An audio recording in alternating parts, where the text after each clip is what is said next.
칼바람이 부는 최전방 의무실.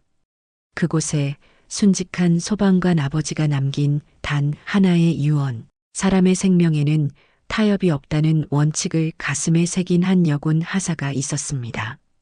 하지만 그녀가 마주한 현실은 환자의 고통보다 자신의 실적을, 병사의 평생보다 대위의 진급을 더 중요하게 여기는 부패한 권력이었습니다.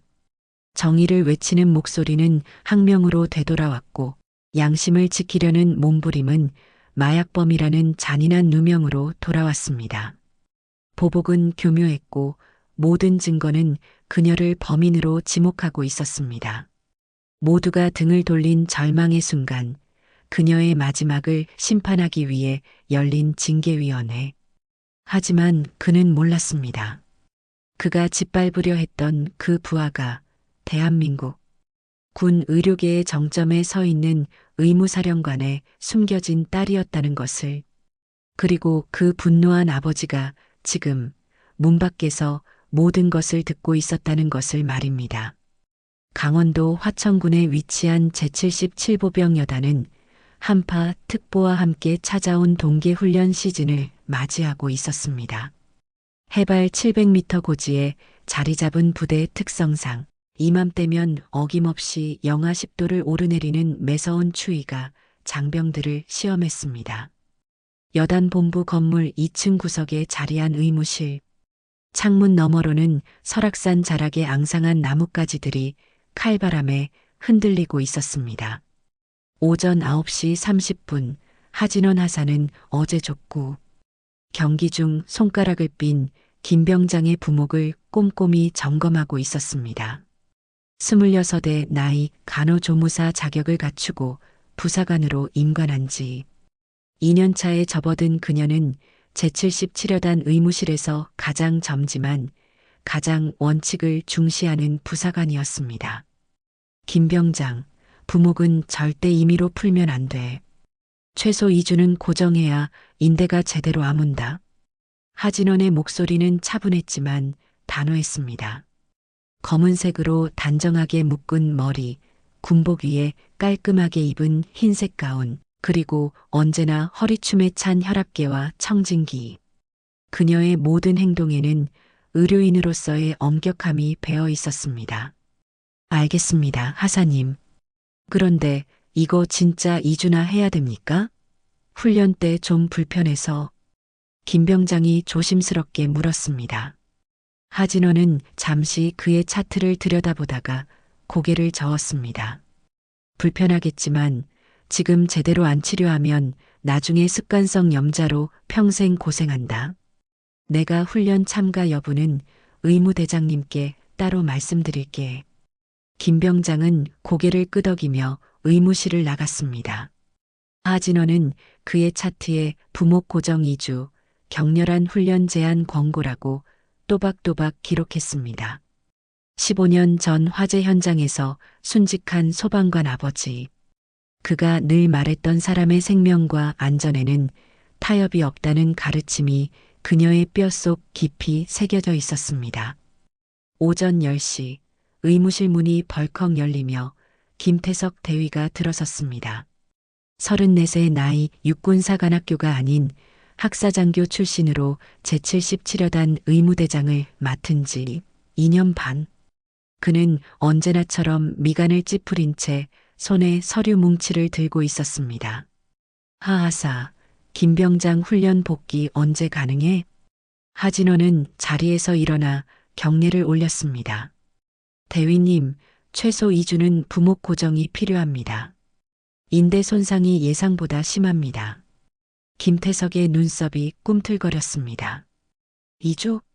다음 주에 동계 전투 훈련 들어가는데 인원 차출 어떻게 할 건데? 환자의 회복이 우선입니다, 대위님. 하진원의 대답은 간결했지만 그 짧은 문장 속에는 양보할 수 없는 선이 그어져 있었습니다. 김태석은 혀를 차며 서류를 책상 위에 탁 내려놓았습니다. 의료월보 작성했어? 이번 달도 무사고 달성해야 하는데. 작성 중입니다. 여단장님이 이번 분기 사단 표창 노리신다고 하셨어. 의무 분야 사고 건수, 특히 훈련 중 부상 건수가 핵심이야. 알지? 하진호는 대답 대신 고개만 끄덕였습니다. 김태석 대위는 의무실을 한 바퀴 둘러보다가 구석에 놓인 의약품 보관함 쪽으로 걸어갔습니다. 향정 의약품 재고는 확인했고 매일 오전 체크하고 있습니다. 이번에 감사 나오면 여기가 제일 먼저 걸린다고. 신경 써. 김태석은 더 이상 말없이 의무실을 나갔습니다. 문이 닫히고 나자 하진호는 작게 숨을 내쉬었습니다. 그와 함께 근무한 지 2년 반. 그 시간 동안 그녀는 깨달았습니다. 김태석 대위에게 환자는 숫자였고 치료는 실적이었으며 의무실은 승진을 위한 발판일 뿐이라는 것을. 오전 11시 외래 진료 시간이었습니다.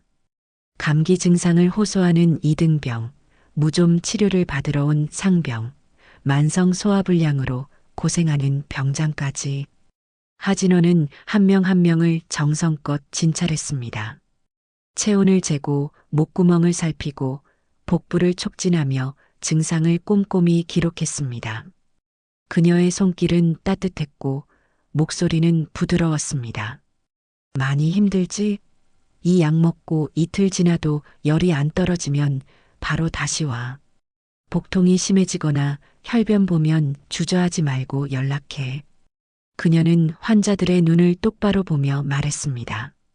그 눈빛 속에는 진심 어린 관심이 담겨 있었습니다. 병사들은 하진원 하사를 믿었습니다. 그녀가 괜찮다고 하면 안심했고 병원 가야 한다고 하면 진지하게 받아들였습니다. 오후 2시 여단은 동계 전술 훈련에 돌입했습니다. 11월의 차가운 바람이 훈련장을 휩쓸었고 장병들의 거친 구령 소리가 산잘하게 울려 퍼졌습니다. 하진호는 의무실에 남아 오후 진료를 준비하면서 혹시 모를 훈련 중 부상에 대비해 응급 장비를 다시 한번 점검했습니다. 부목, 붕대, 소독약, 지혈제, 목보호대 모든 것이 제자리에 있었습니다. 오후 3시 40분경이었습니다. 의무실 전화가 요란하게 울렸습니다. 통신보안 의무실입니다. 하사님, 전술 훈련장에서 사고 났습니다. 이승현 일병이 장애물 돌파 훈련 중에 떨어졌습니다. 전화기 너머로 다급한 목소리가 들려왔습니다. 하진원의 표정이 순식간에 굳어졌습니다.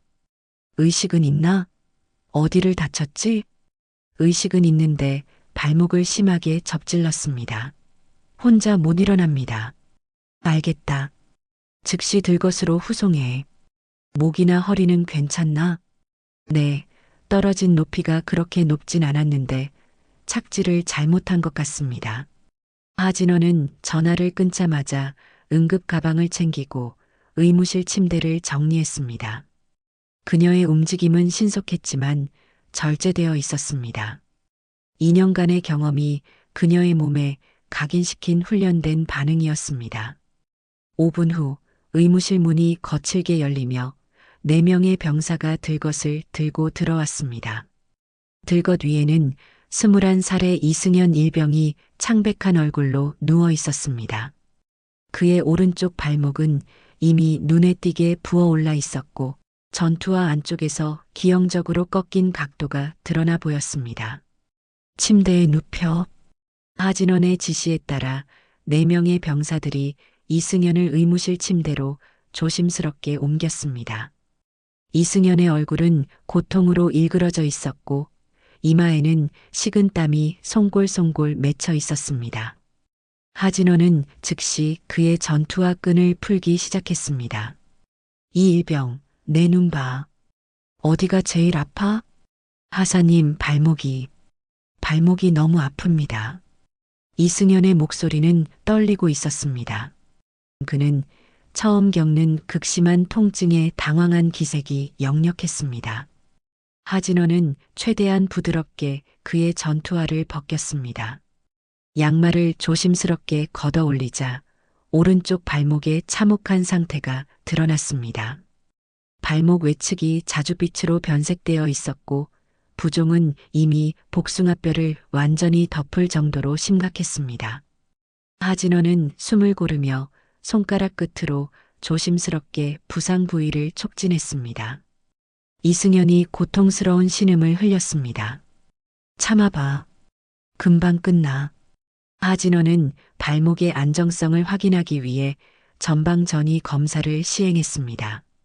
발목을 아주 약간만 움직였을 뿐인데도 비정상적인 유동성이 느껴졌고 이승연은 비명에 가까운 소리를 냈습니다. 하진원의 표정이 더욱 굳어졌습니다.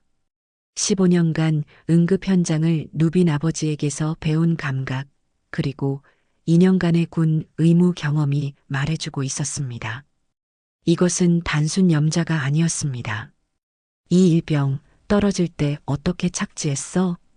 참호에서 뛰어내렸는데 발이 돌에 걸려서 발목이 완전히 꺾였습니다. 하사님. 소리 들렸어? 뚝 하는 소리 같은 거? 네, 들렸습니다. 뚝.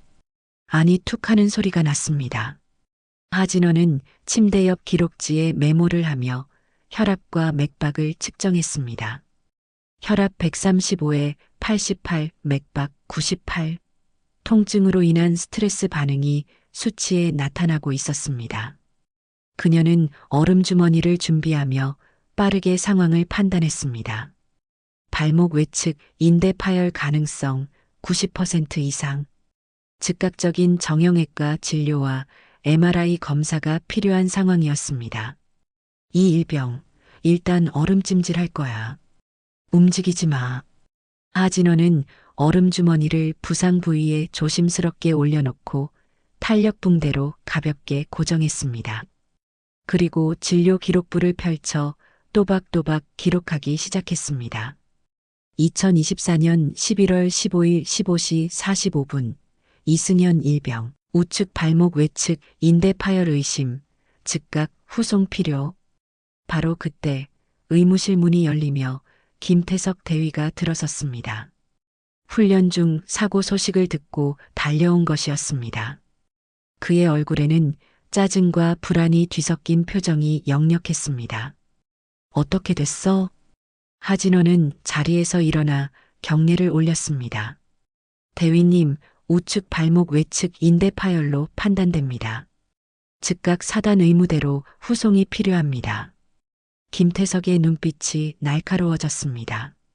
그는 침대로 다가가 이승연의 발목을 힐끗 내려다보았습니다. 파열? 확실해? 전방 전이 검사에서 비정상적인 유동성이 확인됐고 수상 당시 파열음을 환자가 직접 들었다고 진술했습니다. 부종과 변색 정도로 봐서는 그건 내 판단이잖아. 김태석이 말을 잘랐습니다. 엑스레이도 안 찍어보고 파열이라고 단정할 수 있어? 엑스레이는 골절 여부만 확인 가능합니다. 인대 손상은 MRI로 확인해야 합니다. 그래서 사단 의무대 후송을 MRI까지 찍어야 한다고? 김태석은 헛웃음을 흘렸습니다. 그는 진료 기록부를 집어들어 하진원이 적은 내용을 훑어보았습니다. 인대 파열 의심, 즉각 후송 필요. 그 문구들이 그의 눈에 가시처럼 박혔습니다. 하하사, 이번 달 훈련 중 부상 건수 알아? 3건입니다. 이것까지 포함하면 4건이야. 여단장님이 무사고 부대 만들겠다고 얼마나 강조하셨는데. 하진원은 입술을 깨물었습니다. 김태석은 기록부를 책상 위에 내려놓으며 말을 이었습니다. 다시 봐. 이건 그냥 염자야. 삔거라고.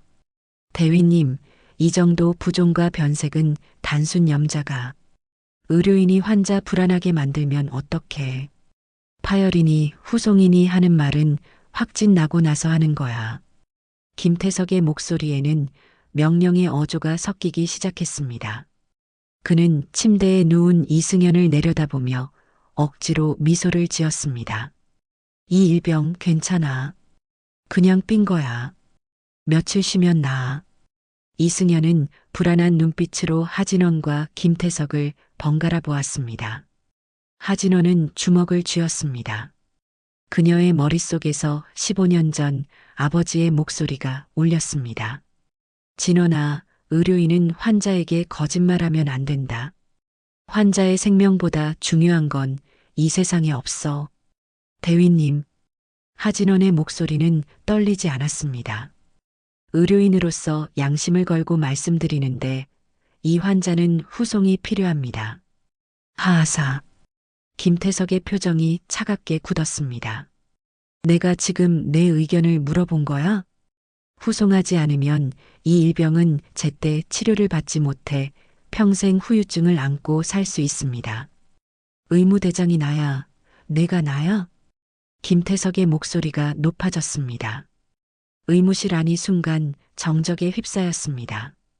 들것을 들고 왔던 병사들은 서로 눈치를 보며 뒷걸음질 쳤고 침대에 누운 이승현은 숨죽인 채 두 사람을 바라보았습니다. 기록은 우측 발목 염자, 2주 안정 가류로 작성해. 후송은 없어. 대위님, 이건 명령이야. 김태석은 더 이상 말하지 않았습니다. 그는 진료 기록부를 하진원의 손에 쥐어주고는 의무실을 나갔습니다. 문이 닫히는 소리가 유난히 크게 울렸습니다. 하진원은 손에 쥔 기록부를 내려다보았습니다. 그녀가 방금 전에 적은 인대 파열 의심, 즉각 후송 필요라는 문장 위에 김태석이 빨간 펜으로 크게 X표를 그어 놓았습니다. 그 X표는 단순한 수정 표시가 아니었습니다. 그것은 명령이었고 협박이었으며 선전포고였습니다. 하진호는 천천히 고개를 들어 이승현을 바라보았습니다. 21살 청년의 눈동자에는 혼란과 두려움이 가득했습니다. 하사님, 저 괜찮은 겁니까? 하진호는 대답하지 못했습니다. 이틀이 흘렀습니다. 이승현 일병은 김태석 대위의 지시대로 우측 발목 염자, 2주 안정 가류로 기록되었고 생활관에서 절대 안정을 취하고 있었습니다. 하진호는 매일 아침 저녁으로 그의 생활관을 찾아가 발목 상태를 확인했습니다. 부종은 나아지지 않았고 변색은 오히려 더 심해졌습니다. 이승현이 화장실을 가기 위해 목발을 짚고 일어서는 것조차 고통스러워하는 모습을 볼 때마다 하진원의 가슴은 무너져 내렸습니다. 아침 7시 30분 하진원은 평소보다 30분 일찍 의무실에 도착했습니다. 오늘은 정기의약품 재고 점검일이었고 그녀는 언제나처럼 꼼꼼하게 준비하고 싶었습니다. 하지만 의무실 문을 열자마자 그녀의 책상 위에 쌓인 서류 더미가 눈에 들어왔습니다. 의무실 장비 재점검 보고서, 지난 3개월 진료 통계 제작성, 동계 대비, 의료물자 수불부 전수조사, 여단 전체 병력 건강검진 일정표 재수립. 최소 일주일은 걸릴 분량의 행정 업무가 하룻밤 사이에 쏟아진 것이었습니다. 책상 위에는 김태석의 메모가 놓여 있었습니다. 오늘 중 1차 보고. 김태석. 단 6글자였지만 그 안에 담긴 의도는 명백했습니다. 하사님, 이거 다 언제 하십니까? 의무병으로 근무하는 박상병이 출근하며 쌓인 서류를 보고 놀란 표정을 지었습니다. 하진호는 담담하게 대답했습니다. 해야지. 시작하자. 오전 내내 하진호는 서류와 씨름했습니다. 환자가 오면 진료를 보고 진료가 끝나면 다시 서류로 돌아왔습니다. 점심시간도 거른 채 타자를 치고 장비를 일일이 세고 3개월치 진료 기록을 다시 집계했습니다. 그녀의 손가락 끝에서는 키보드 두드리는 소리가 끊이지 않았습니다. 오후 2시 김태석이 의무실에 들어왔습니다. 1차 보고 나왔어? 아직입니다, 대위님. 진료 환자가 많아서. 많아? 오전에 딱 3명 왔던데. 김태석은 비웃듯 말했습니다. 업무 능력이 딸리면 솔직히 인정을 해야지. 핑계를 대면 어떡해. 하진호는 입술을 깨물며 고개를 숙였습니다. 박상병이 옆에서 지켜보다 못해 조심스럽게 말했습니다. 대위님, 제가 도와드리겠습니다. 박상병은 내일이나 해. 부사관이 할 일을 병사가 대신하면 그게 말이 돼? 김태석은 차갑게 말하고는 의무실을 나갔습니다. 문이 닫히자 박상병이 미안한 표정으로 하진원을 바라보았습니다. 하사님, 제가. 괜찮아, 박상병. 내일 해. 하진원은 다시 키보드를 두드리기 시작했습니다. 얼마 뒤 여단 주요 지휘관 회의가 열렸습니다. 여단장을 포함한 대대장들과 주요 참모들이 모인 자리였습니다. 김태석도 의무대장 자격으로 참석했고 각 부서는 돌아가며 업무 보고를 했습니다. 김태석의 차례가 왔습니다. 의무 분야 보고 드리겠습니다. 이번 달 현재까지 훈련 중 부상 건수는 총 3건, 모두 경미한 타박상과 염자로 처리되었습니다. 그는 의도적으로 염자라는 단어를 강조했습니다. 후송 건수는 0건입니다. 여단 자체 의무 역량으로 모든 환자를 처리하고 있으며 이는 무사고 부대 달성에 기여하고 있습니다. 여단장이 고개를 끄덕였습니다. 수고했어, 김대위. 의무 분야가 안정적이어야 훈련도 제대로 돌아가는 거야. 김태석은 흡족한 표정으로 자리에 앉았습니다.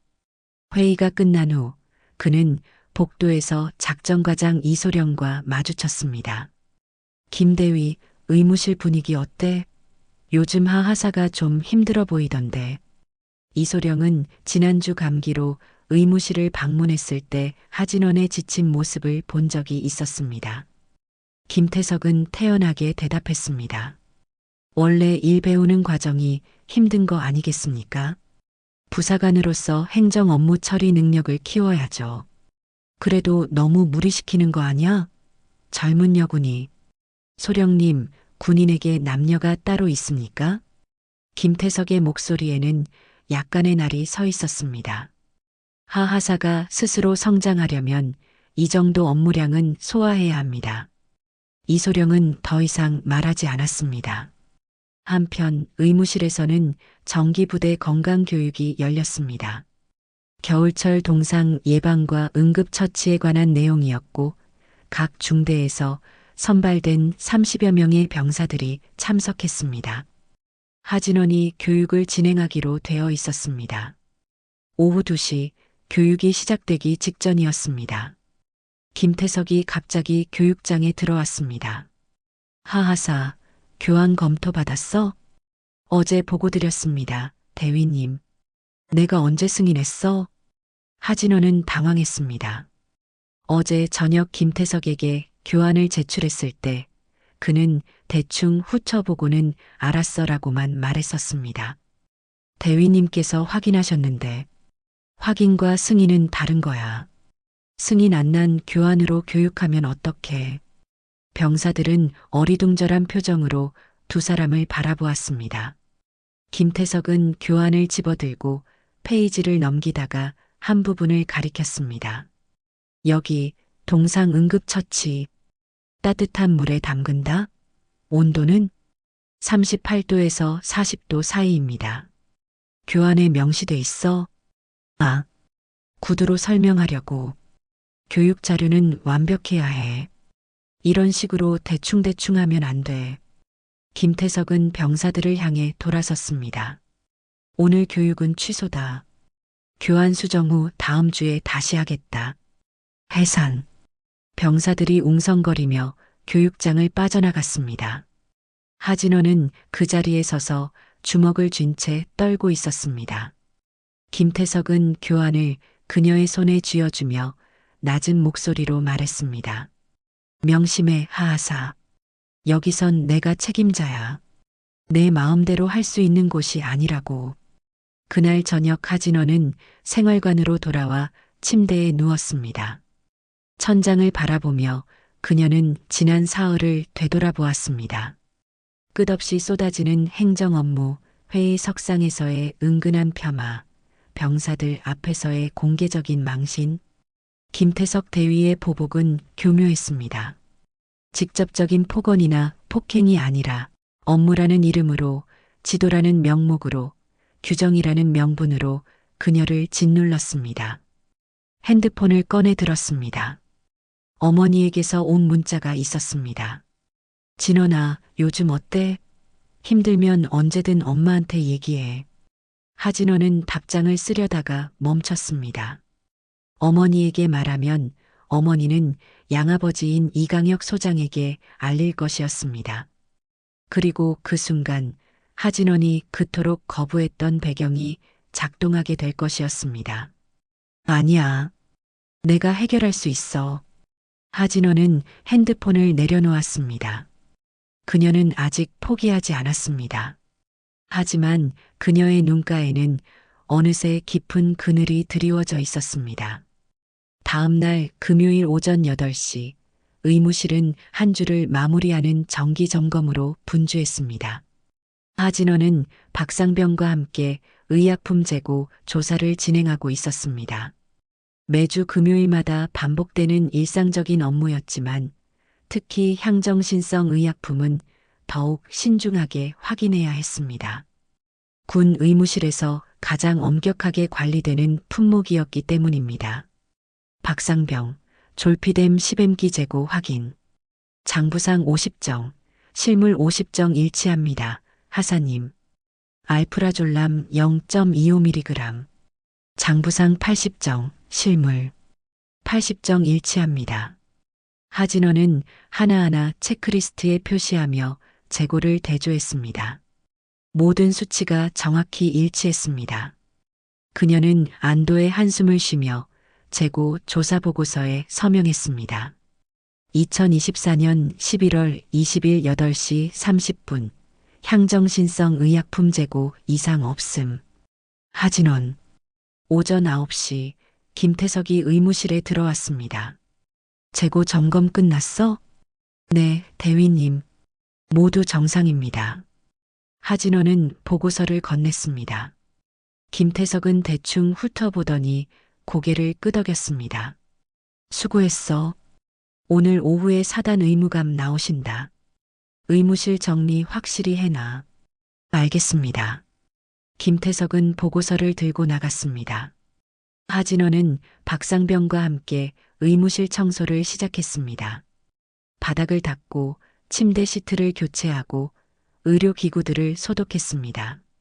오후 2시까지 의무실은 말 그대로 티끌 하나 없이 깨끗해졌습니다. 오후 3시 사단 의무관 박대령이 도착했습니다. 김태석이 안내하며 의무실을 둘러보았고 박대령은 만족스러운 표정으로 고개를 끄덕였습니다. 잘 관리되고 있군. 특히 향정의약품 관리가 중요한데. 네, 대령님. 매주 정기 점검을 실시하고 있습니다. 김태석이 대답했습니다. 박대령은 의약품 보관함으로 다가갔습니다. 그럼 한번 확인해 볼까? 졸피뎀부터. 하진원이 보관함을 열고 졸피뎀 용기를 꺼냈습니다. 박대령이 직접 개수를 세기 시작했습니다. 하진원은 옆에서 장부를 펼쳐들고 있었습니다. 하나, 둘, 셋. 박대령의 손가락이 하나하나 알약을 세었습니다. 45, 46, 47, 48, 49. 그리고 멈췄습니다. 49정? 네. 장부에는 50정인데. 하진원의 얼굴이 창백해졌습니다. 박대령이 다시 한번 세었습니다. 49정이 확실했습니다. 장부상으론 50정인데 실제로는 49정이야. 한 정이 부족해. 대령님, 제가 오늘 아침에 직접 확인했는데 50정이 맞았습니다. 박상병도 같이 확인했습니다. 하진원은 당황하며 박상병을 돌아보았습니다. 박상병도 어리둥절한 표정으로 고개를 끄덕였습니다. 하사님 말씀이 맞습니다. 오늘 아침에 50정 확인했습니다. 박대령의 표정이 굳어졌습니다.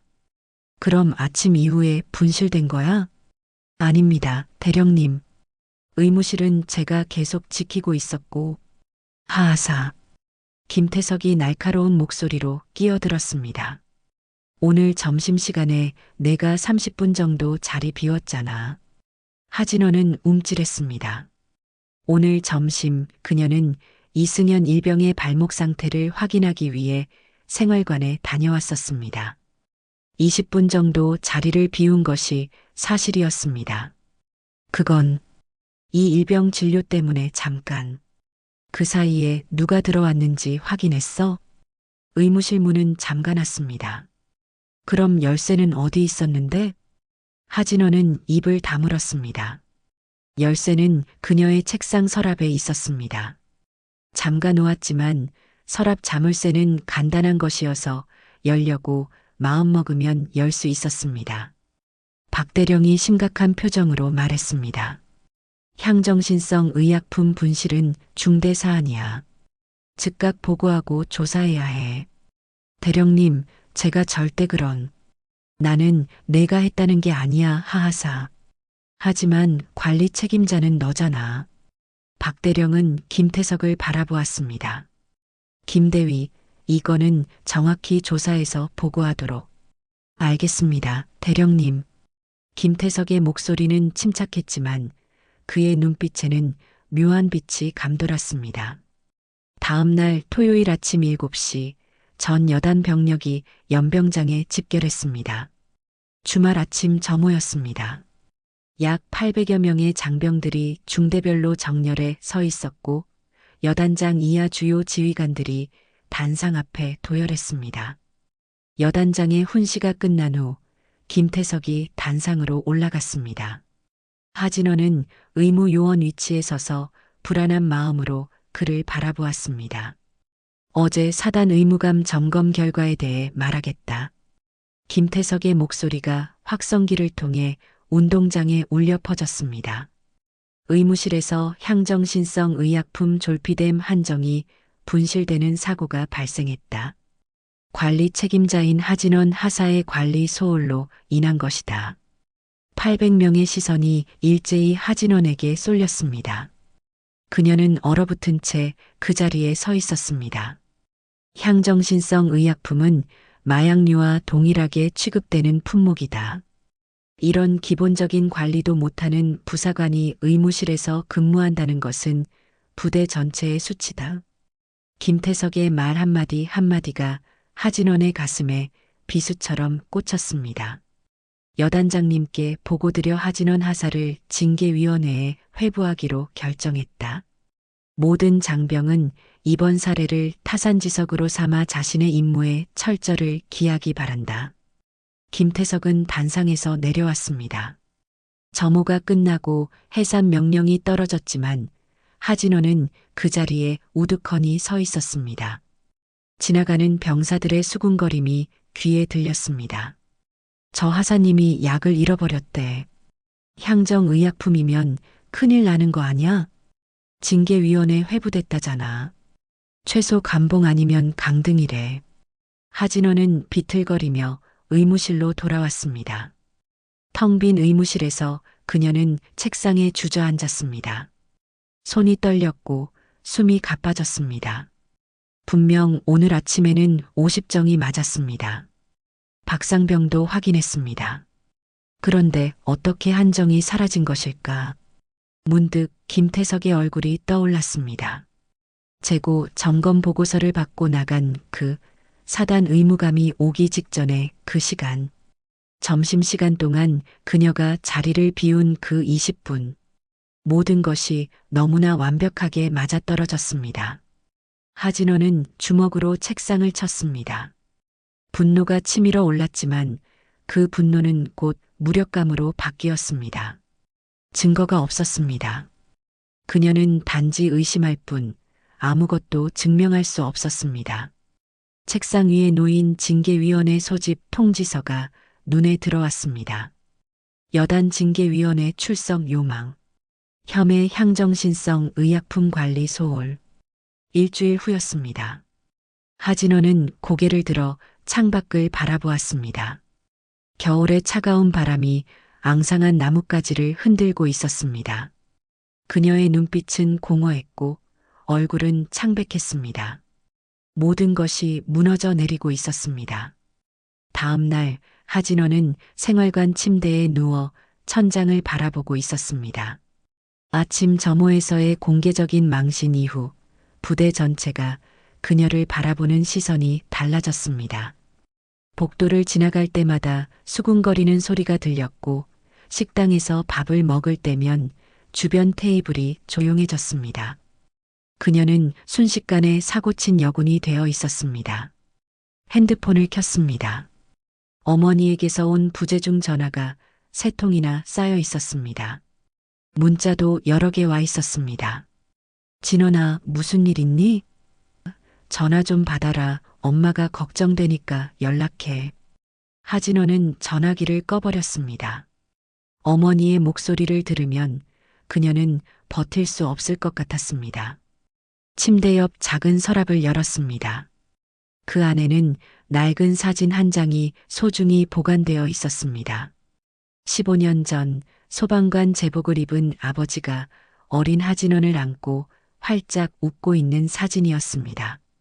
아버지는 그로부터 3달 후 화재 현장에서 고립된 노인을 구하다 순직했습니다. 아빠, 하진원은 사진을 가슴에 안았습니다. 아버지가 남긴 마지막 말이 떠올랐습니다. 진원아, 옳은 일을 하다 힘들어지는 건 부끄러운 게 아니야. 옳지 않은 일을 하면서 편하게 사는 게 부끄러운 거지. 11살 어린 딸에게 남긴 아버지의 유언이었습니다. 하진호는 사진을 다시 서랍에 넣으며 이를 악물었습니다. 그녀에게는 아직 전화 한 통이면 모든 것을 해결할 수 있는 방법이 있었습니다. 양아버지인 이강혁 소장, 육군 의무사령관. 그에게 전화를 걸어 이 부당한 상황을 설명하면 김태석 같은 대위 따위는 하루아침에 무너질 것입니다. 하지만 그 순간 하진원은 더 이상 하진원이 아니었습니다. 그녀는 의무사령관의 딸이 될 뿐이었습니다. 아니야. 내 힘으로 해결해야 해. 아빠처럼. 하진원은 일어나 세면대로 걸어갔습니다. 거울 속 자신의 얼굴을 바라보았습니다. 창백한 얼굴, 핏기 없는 입술, 그리고 깊이 파인 눈 밑의 그림자. 일주일 사이에 그녀는 5년은 늙어 보였습니다. 하지만 그 지친 얼굴 속에서 아직 꺼지지 않은 빛이 있었습니다. 포기하지 않겠다는 의지였습니다. 11월 22일 일요일 하진호는 이승현 일병이 입원해 있는 생활관을 찾아갔습니다. 주말이라 생활관은 한산했고 대부분의 병사들은 외출을 나가거나 휴게실에서 시간을 보내고 있었습니다. 이승현은 침대에 누워 천장을 바라보고 있었습니다. 그의 오른쪽 발목은 여전히 심하게 부어 있었고 변색은 검푸른 빛으로 번져 있었습니다. 이 일병. 하진원의 목소리에 이승현이 고개를 돌렸습니다. 그는 하진원을 보자 조심스럽게 상체를 일으켰습니다. 하사님, 발목 상태 어때? 그냥 그대로입니다. 이승현의 목소리에는 체념이 묻어 있었습니다. 하진원은 그의 침대 옆 의자에 앉았습니다. 이 일병, 휴가 언제 나가? 다음 주 금요일입니다, 하사님. 11월 29일에 집에 갑니다. 어디 사는데? 서울 노원구입니다. 하진호는 잠시 망설이다가 조심스럽게 말을 꺼냈습니다. 이 일병, 집 가면 꼭 병원에 가봐. 민간병원. 이승현이 당황한 표정으로 그녀를 바라보았습니다. 하사님, 그게 의무대장님이 그냥 염자라고. 내 말 들어. 너 발목은 인대가 파열됐어. 지금 제대로 치료 안 받으면 평생 고생한다. 하지만 대위님이, 김대위 말은 신경 쓰지 마. 내 몸이 제일 중요해. 하진원의 목소리는 간절했습니다. 이승현은 자신의 발목을 내려다보았습니다. 그는 이미 느끼고 있었습니다. 이것이 단순히 삔 것이 아니라는 것을. 목발 없이는 화장실조차 갈 수 없고 밤마다 통증 때문에 잠을 설치고 조금만 움직여도 발목이 비정상적으로 흔들리는 것을. 하사님, 저 병원 가면 진짜 인대 파열이 나오면 어떡합니까? 그럼 제대로 치료받는 거지. 하지만 부대에서는 염자로 처리했는데. 하진호는 이승연의 손을 잡았습니다. 21살 청년의 손은 차갑게 떨리고 있었습니다. 이 일병, 내 말 잘 들어.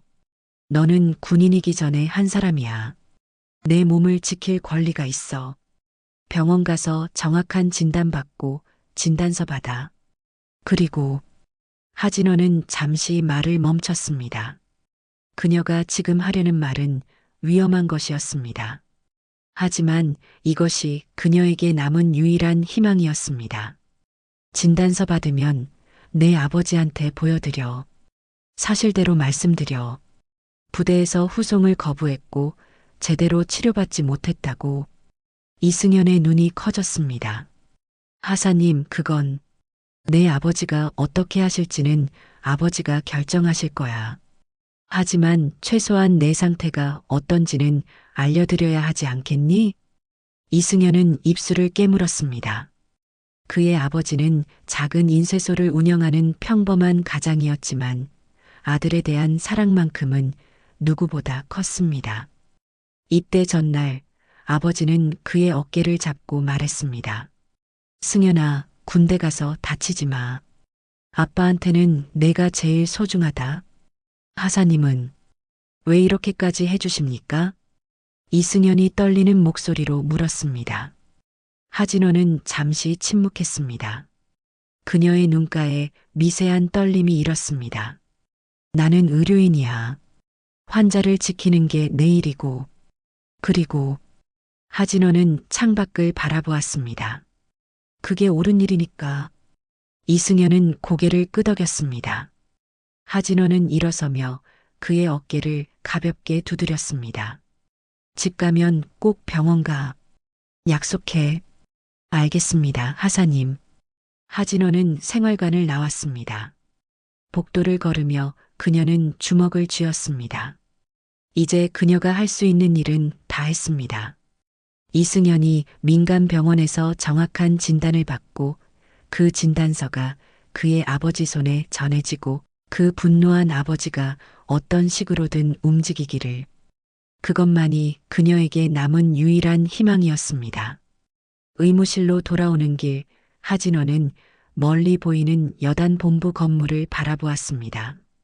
그 건물 어딘가에서 김태석은 자신의 승리를 확신하고 있을 것입니다.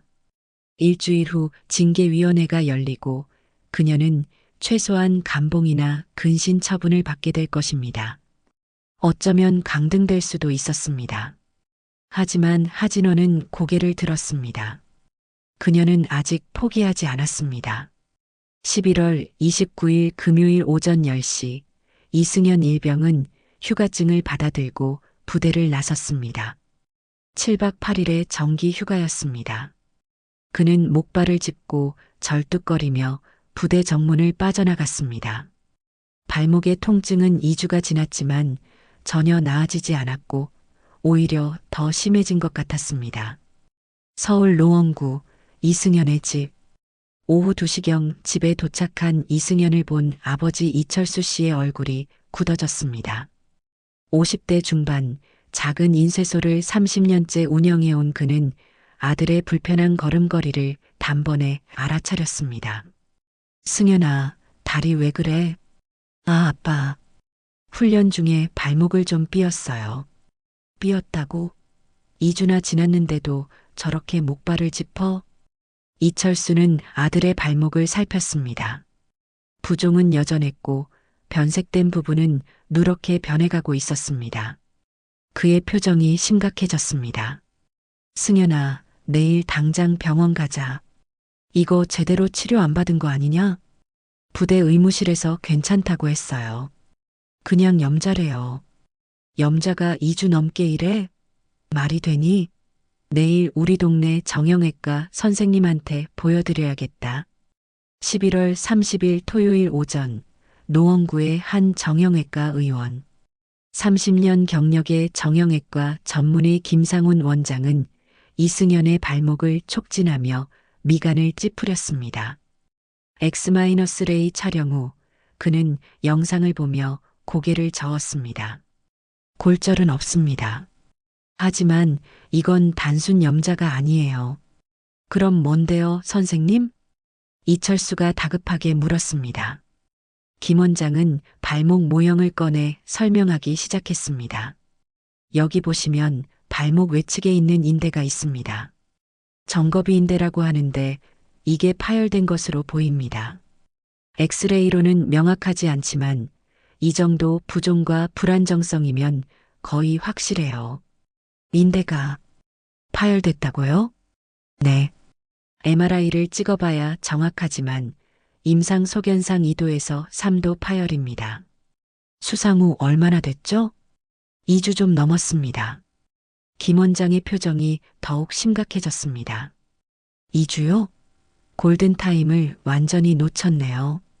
인대 파열은 초기에 적절한 고정과 치료를 해야 하는데 이 상태로 2주를 방치했다는 게 이해가 안 갑니다.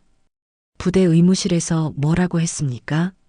그냥 염자라고 2주 안정 가려하라고 했습니다. 김 원장은 한숨을 쉬었습니다. 이건 명백한 오진입니다. 아니, 오진이라고 하기도 뭐한 게 이 정도 증상이면 의료인이라면 누구든 인대 손상을 의심해야 해요. 즉시 상급병원으로 후송했어야죠. 이철수의 얼굴이 붉어졌습니다. 그의 손이 떨리기 시작했습니다. 그럼 우리 아들 평생 장애 남는 겁니까? 지금이라도 적극적으로 치료하면 회복은 가능합니다. 하지만 초기 대응을 제대로 했다면 훨씬 나았을 겁니다. 재활 기간도 길어질 거고요. 진단서 떼어드릴 테니 부대에 제대로 따지세요. 12월 2일 월요일 이철수는 진단서를 들고 국방신문고 홈페이지에 접속했습니다. 우측 발목 외측 인대 2도 파열, 수상 후 2주 이상 방치로 인한 치료 지연. 진단서를 스캔하며 그의 손은 분노로 떨렸습니다. 그는 민원 작성란에 손가락을 올렸습니다. 제목 부대 의무실의 오진으로 아들이 평생 고통받게 생겼습니다. 그는 분노를 억누르며 하지만 또렷하게 사건의 전말을 기록했습니다. 11월 15일 발생한 사고, 의무실의 단순 염자 진단, 후송 거부, 2주간의 방치, 그리고 민간병원의 인대 파열 진단. 진단서 사본을 첨부하고 마지막에 한 줄을 덧붙였습니다. 우리 아들은 이제 제대로 뛸 수도 없습니다.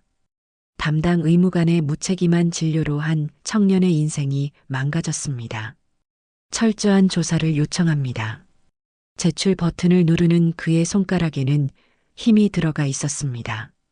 같은 시각 경기도 성남시 국군의무사령부 이강혁 소장은 참모들과 함께 11월 의료 통계 보고를 받고 있었습니다. 50대 후반 군 의료 분야에서 30년을 복무한 그는 숫자 너머의 진실을 읽어내는 능력이 탁월했습니다. 77여단 의료 보고서 다시 한번 확인해봐. 이 소장의 말에 의무참모 박중령이 서류를 펼쳤습니다. 77여단 11월 훈련 중 부상 건수 3건, 모두 경미한 타박상 및 염자. 후송 건수 0건입니다. 지난 3개월은 9월 2건, 10월 2건, 11월 3건. 모두 경미한 부상으로 자체 처리했습니다. 이 소장은 다른 여단들의 보고서와 대조했습니다. 대부분의 부대들은 월 평균 5건에서 8건의 부상이 있었고 그중 최소 1건 이상은 후송 조치가 이루어졌습니다. 하지만 77여단만 유독 숫자가 적었고 후송은 단 1건도 없었습니다. 77여단 의무대장이 누구지? 김태석 대위입니다. 학사장교 출신이고 지난해 3월부터 보직 중입니다. 진급은 올해 진급 대상이었으나 누락됐습니다. 2회 연속 누락입니다. 이 소장은 펜으로 책상을 두드렸습니다. 진급에 누락된 대위, 실적에 대한 압박, 그리고 비정상적으로 완벽한 수치들. 30년의 경험이 그에게 속삭였습니다. 무언가 잘못되어 있다고. 77여단, 특별히 주의 깊게 봐야겠어. 다음 분기 검열 대상에 포함시켜. 알겠습니다, 사령관님. 12월 4일 수요일, 이철수의 민원이 국방부에서 의무사령부로 이첩되었습니다. 민원 내용을 검토하던 참모는 즉시 이 소장에게 보고했습니다. 사령관님, 긴급 보고드립니다. 77여단 관련 민원이 접수됐습니다. 이 소장은 민원 내용을 읽기 시작했습니다. 11월 15일, 이승현 일병, 발목 부상, 인대 파열, 오진, 후송 거부. 그의 눈빛이 날카로워졌습니다. 11월 15일이면 77여단 월보에 잡힌 사고 건수에 포함된 건가? 확인해 보겠습니다. 박중령이 재빨리 77여단 월보를 찾았습니다. 11월 15일 이승현 일병, 우측 발목 염자, 2주 안전가료. 그곳에 기록되어 있었습니다. 사령관님, 월보에는 염자로 처리되어 있습니다. 민간 병원 진단서에는 인대 파열이라고 나와 있고. 이 소장은 자리에서 일어났습니다. 그는 창밖을 바라보며 말을 이었습니다. 인대 파열을 염자로 축소 기록했다는 뜻입니다. 의도적으로, 실적을 위해서. 그렇다면 다른 건들도 조작됐을 가능성이 높아. 3개월간 후속 연건이라는 게 이제 설명이 되는군. 이 소장은 책상으로 돌아와 박중령을 바라보았습니다. 불시 검열 준비해. 77여단 동계 대비 의료 태세 점검이라는 명분으로 헌병도 대동하고. 언제 실시하겠습니까? 내일 당장. 박중령의 눈이 커졌습니다. 내일이요? 그래. 불시 검열이 사전에 알려지면 증거 인멸할 시간을 줄 뿐이야. 내일 아침 9시 77여단 의무실. 준비해. 이 소장의 목소리는 차갑고 단호했습니다. 12월 5일 목요일 오전 9시 제77보병여단 의무실은 평소와 다름없는 아침을 맞이하고 있었습니다. 하진원은 어제 열린 징계위원회에서 감봉 2개월 처분을 받았습니다. 강등은 면했지만 그녀의 기록에는 영원히 향정신성 의약품 관리 소홀이라는 오점이 남게 되었습니다. 그녀는 묵묵히 의료기구를 정리하며 하루를 시작하고 있었습니다. 김태석은 자신의 사무실에서 커피를 마시며 만족스러운 표정을 짓고 있었습니다. 모든 것이 계획대로 흘러갔습니다. 하진원은 징계를 받았고 이승현 일병은 휴가를 마치고 복귀했으며 부대의 실적은 여전히 완벽했습니다. 그는 내년 진급심사를 기대하며 서류를 정리하고 있었습니다. 바로 그때 의무실 문이 거칠게 열렸습니다. 차렷! 누군가의 구령소리에 의무실 안의 모든 사람들이 일제히 자세를 바로 잡았습니다.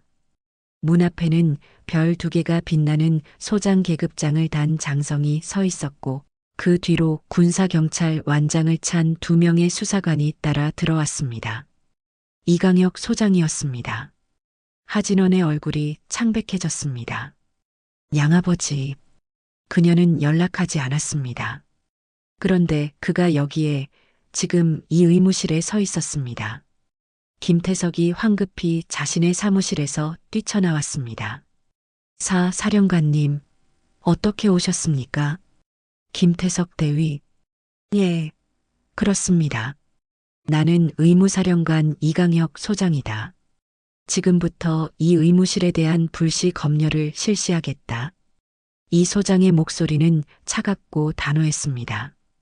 김태석의 얼굴에서 혈색이 사라졌습니다. 불시 검열이라니. 사전에 통보를. 불시 검열에 사전 통보가 있나? 지금 당장 11월 진료기록부 전체와 의료물자, 수불부 가져와. 예.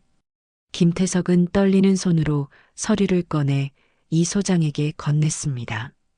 이 소장은 기록부를 펼치며 특정 날짜를 찾았습니다. 11월 15일 이승현 일병건. 여기 우측 발목 염자 2주 안정 가료라고 기록되어 있는데. 예, 사령관님. 이 환자 지금 어디 있나? 복귀해서 생활관에 있습니다. 데려와. 5분 후 이승현 일병이 목발을 짚고 의무실에 들어왔습니다. 그의 발목은 여전히 부자연스럽게 움직였고 걸음걸이는 불안정했습니다. 이 소장은 그를 침대에 앉히고 발목을 직접 촉진했습니다.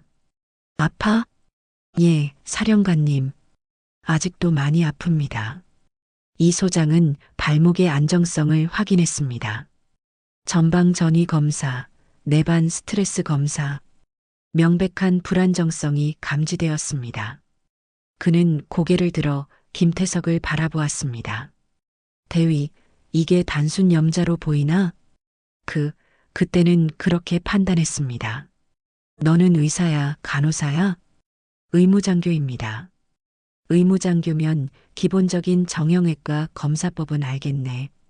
이 정도 불안정성이면 인대 손상을 의심하고 즉시 후송해야 하는 거 모르나? 김태석은 입술을 떨었습니다. 그때는 증상이 지금보다 경미했습니다. 거짓말하지 마. 이 소장은 서류 가방에서 서류 한 장을 꺼냈습니다. 이철수가 제출한 민원서와 민간병원 진단서였습니다. 이 환자 아버지가 국방신문고에 민원을 넣었어. 여기 민간병원 진단서 보면 우측 발목, 외측 인대 2도 파열, 수상 당시부터 심한 부종과 불안정성 소견이라고 나와 있다. 수상 당시부터 심했다는 거야. 그건 이 일병 사고 당일 발목 상태가 어땠나? 이 소장이 이승현에게 물었습니다. 이승현은 김태석을 힐끗 보았지만 이내 고개를 돌려 대답했습니다. 사령관님, 당시에도 많이 부었고 심하게 아팠습니다. 발목이 비정상적으로 꺾였고 뚝 소리도 들렸습니다. 하진원 하사의 소견은 하 하사님이 인대 파열 가능성이 있으니 즉시 후송해야 한다고 말씀하셨습니다. 이 소장은 김태석을 노려보았습니다. 그럼 왜 후송 안 했나? 저는 김태석의 이마에서 식은땀이 흘러내렸습니다. 이 소장은 진료 기록부를 다시 펼쳤습니다. 이것만이 아니야. 9월부터 3개월간 기록 봤더니 너무 완벽해. 후송 건수 0건, 중증 부상 0건, 모두 경미한 타박상과 염자. 이게 가능한 일인가? 저희 부대가 안전관리를 철저히, 다른 여단들은 평균 월 1.5건씩 후송하는데 너희만 0건이야? 이건 안전관리가 아니라 기록 조작이지. 이 소장의 목소리가 높아졌습니다. 의무실 안이 숨막히는 정적에 휩싸였습니다. 그리고 한 가지 더. 지난달 향정신성 의약품 분실건. 하하사 징계했다지? 예, 그렇습니다. 그 사건 좀 이상하더군. 아침에는 재고가 맞았는데 오후에 갑자기 한정이 사라졌다고? 하하사가 자리를 비운 사이에. 하하사는 이유가 없어. 그런데 누군가는 이유가 있지. 하하사를 제거할 이유 말이야. 김태석의 얼굴이 하얗게 질렸습니다. 사령관님, 그건 너무 비약된. 비약? 이 소장 뒤에 서 있던 헌병 수사관이 한 걸음 앞으로 나섰습니다. 김태석 대위, 저는 헌병 수사관 이상민 중위입니다. 11월 20일 오전 10시 30분부터 12시까지 당신이 의무실에 들어간 CCTV 영상을 확보했습니다. 김태석의 눈이 커졌습니다. 그리고 당신이 향정신성 의약품 보관함을 열고 졸피뎀 한정을 꺼내는 장면도 녹화되어 있습니다. 의무병 박상병의 증언도 확보했습니다. 수사관은 태블릿을 켜서 영상을 재생했습니다. 화면에는 김태석이 의무실에 혼자 들어와 보관함을 열고 무언가를 꺼내 주머니에 넣은 후 나가는 모습이 선명하게 담겨 있었습니다. 이건 김태석은 뒷걸음질 쳤습니다. 그의 얼굴은 이제 공포로 일그러져 있었습니다. 김태석 대위, 이 소장이 차갑게 말했습니다. 너는 실적을 위해 환자의 건강을 외면했고 진료 기록을 조작했으며 부하 부사관에게 누명을 씌웠다. 이는 군형법 제58조 직권남용, 제60조 허위 공문서 작성, 제62조 무고죄에 해당한다. 사령관님, 저는 지금부터 너는 직위해제다. 수사관, 긴급 체포하십시오. 알겠습니다. 수사관이 수갑을 꺼냈습니다. 김태석은 그 자리에 주저앉으며 고개를 저었습니다. 안 됩니다, 사령관님. 저는 그냥 부대를 위해 내 진급을 위해서지. 수갑이 김태석의 손목에 채워졌습니다. 차가운 쇠소리가 의무실에 울렸습니다. 한때 의무대장이었던 그는 이제 수갑에 묶인 채 고개를 떨구고 있었습니다. 김태석이 군사경찰 수사관에게 인계된 후 이강혁 소장은 의무실에 남아있는 모든 인원을 바라보았습니다. 하진원, 박상병, 그리고 검열 소식을 듣고 달려온 몇몇 부대 간부들. 그들 모두는 방금 전 일어난 일에 아직 충격에서 벗어나지 못한 표정이었습니다. 하진원 하사. 이 소장이 하진원을 불렀습니다. 하진원은 자세를 바로 하고 그 앞에 섰습니다. 예, 사령관님. 자네가 11월 15일 이승현 일병에게 즉각 후송이 필요하다고 건의했지? 예, 그렇습니다. 그리고 김 대위의 부당한 지시를 거부했고, 예, 의료인으로서 양심과 원칙을 지키려 했던 거지. 하진원은 대답하지 못했습니다. 그녀의 눈가가 붉어졌습니다. 이 소장은 주변 사람들을 둘러보며 말을 이었습니다. 제군들 잘 듣도록. 하진원 하사는 잘못한 게 없다. 오히려 그녀는 의료인으로서 군인으로서 해야 할 일을 정확히 했다. 환자의 안전을 최우선으로 두고 부당한 압력에 굴하지 않았어. 이 소장은 하진원을 바라보았습니다. 하하사, 자네가 받은 징계는 즉시 취소될 거야. 그리고 이 사건에서 자네가 보여준 용기와 원칙은 모든 군 의료인의 귀감이 될 걸세. 감사합니다, 사령관님. 하진원의 목소리는 떨렸습니다. 3주간 견뎌온 모든 압박과 고통이 한순간에 풀려나가는 것 같았습니다. 그리고 한 가지 더. 이 소장은 모든 사람들을 향해 말했습니다. 군 의료는 실적을 위해 존재하는 게 아니야.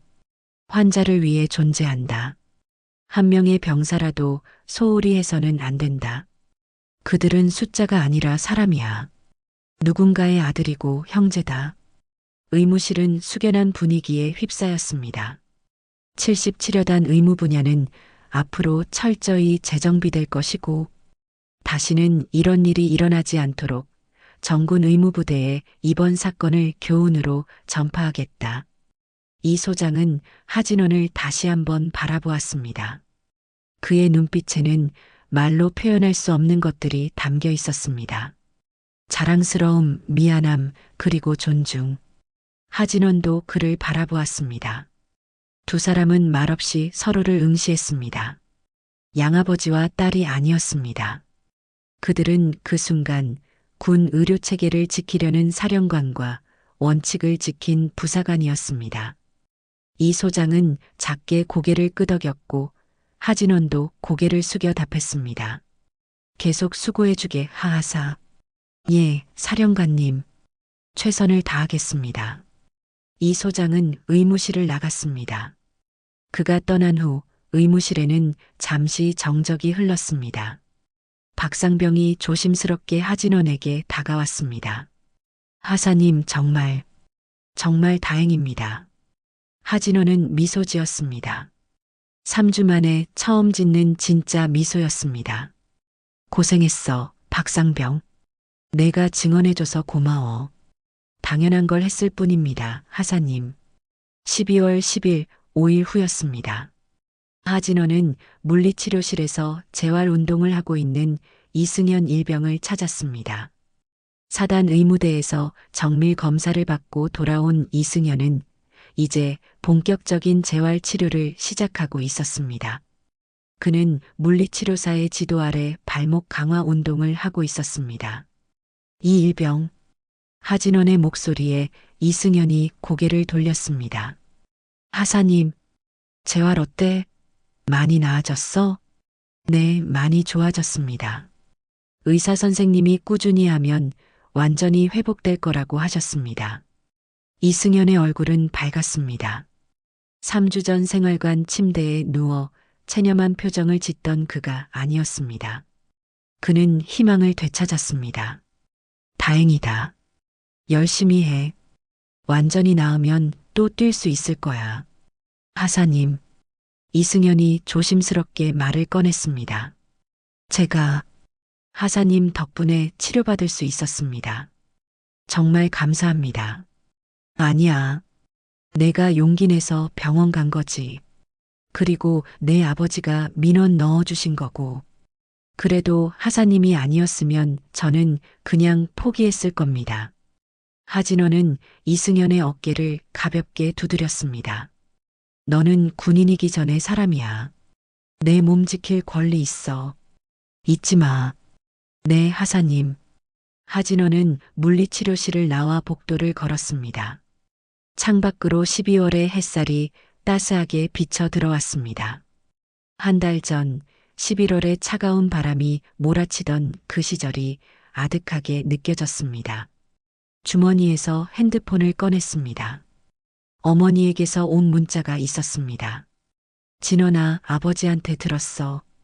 정말 고생 많았구나. 자랑스럽다, 우리 딸. 하진호는 문자를 읽으며 미소 지었습니다. 그녀는 답장을 보냈습니다. 엄마, 괜찮아. 나 잘 견뎠어. 아빠가 보고 있었을 것 같아. 내가 제대로 했는지. 의무실로 돌아왔습니다. 책상 위에는 새로운 환자 차트가 쌓여 있었습니다. 오늘도 진료할 병사들이 기다리고 있었습니다. 하진호는 흰색 가운을 입고 청진기를 목에 걸었습니다.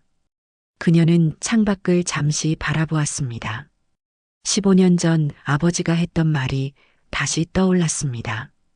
진원아, 옳은 일을 하다 힘들어지는 건 부끄러운 게 아니야. 그녀는 이제 알았습니다.